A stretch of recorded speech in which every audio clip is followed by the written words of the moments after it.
Chapter 8 Secret of the Talking Stone. In one of his incarnations, Bodhisattva was born as a monkey endowed with immense strength and big physique like that of a young colt. He lived on a tree on the bank of a river. In the center of the river was an island that abounded in fruit-bearing trees. Between the island and the riverside lay a large stone jutting out of water.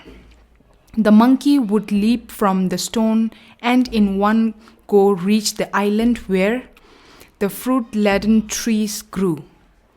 After having his fill of the fruit, he would return by the same route to sleep on the tree where he lived. In this river lived a crocodile and his wife. Daily, the female crocodile would wistfully watch the monkey cross over to the island. She wanted to eat the monkey's liver. One day, she went to her husband and expressed the desire to eat a monkey's liver. The crocodile proudly promised to catch a monkey for her that day. So saying, the wily crocodile mounted himself on the stone that lay half hidden beneath the waters of the river and hid himself from the monkey's sight. When the monkey, after having his regular meal of the delicious fruit, decided to return, he suddenly noticed that the stone seemed a bit higher than usual. He became suspicious. Upon pondering, it struck him that maybe a crocodile lay on the stone to trap him. The clever monkey, in a bid to hoodwink his enemy, began talking to the stone. He called out loudly, "Oh stone, how are you?" No reply came forth from the stone. The monkey asked in a sugar-coated tone, "Dear stone, earlier you used to answer my call and speak to me for a while. What has happened to you today?" The foolish crocodile, lying on the stone, thought that probably the stone used to speak to the monkey and so expected an answer. He thus replied in a gruff tone, "I am all right, dear monkey. You can jump over me." Immediately, the monkey understood that somebody lay on the stone ready to pounce upon him.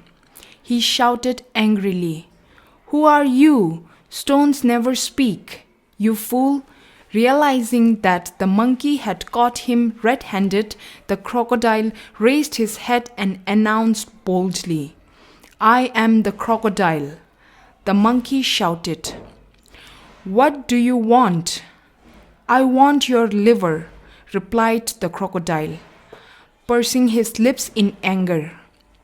"You give yourself up to me or else I will chase you on the island." The monkey began to think of a plan to fool the cruel crocodile. He said, "Dear crocodile, now that I have no way to escape, I will submit myself to you. You open your snout wide and I will jump into it. Then you can do whatever you want with me." The crocodile happily opened his snout and closed his eyes with happiness. Taking advantage of the situation, the clever monkey jumped onto the snout of the crocodile and with lightning speed crossed over to the riverside. Realizing his folly, the crocodile swam desperately behind the monkey. But the monkey had by then reached the bank of the river safely. To top it all, the monkey made faces at the crocodile to annoy him further.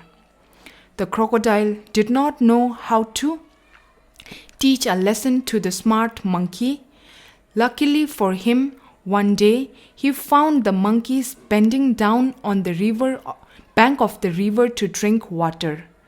The crocodile drew near and said, "Dear friend, Do you know that on the other bank of the river there are trees laden with juicy and sweet fruits? They are tastier than what you get to eat here. But my dear friend, how can I cross this deep river? Asked the perplexed monkey. In honey-coated words, the crocodile replied, You need not worry on that count. I will carry you on my back. The monkey knew that the crocodile was not to be trusted, so he came up with a clever plan. He decided to cross the river by sitting on the back of the crocodile. So they started on their journey with the monkey seated on top of the crocodile. On reaching the middle of the river, the crocodile began to sink deeper into the water and the monkey found himself drowning. Terrified at this, the monkey desperately cried out, Why are you behaving like this, you rogue? The crocodile replied happily, Oh foolish monkey, my wife has been wanting to eat your liver for a while. Once you managed to escape my clutches, but this time you are going to die. In a false display of sorrow, the monkey said, But then, why did you not ask me for my liver earlier? I would have given it to you willingly and saved you the trouble of carrying me on your back. What do you mean? Asked the puzzled crocodile. My friend, replied the monkey, I left my river on the mango tree on the other bank, as I feared it would get damaged while jumping and prancing upon the branches. If you were to take me back there, I will give my liver to you for gifting to your wife. Overjoyed at the promise made by the monkey, the crocodile took him back to the shore. The monkey quickly jumped off the crocodile's back, climbed on to the nearby tree and began to make faces at him. You fool, you really believed that we keep our liver on the tree? He asked. Seeing that the monkey had overwitted him, the crocodile angrily dived into the water and disappeared from the scene.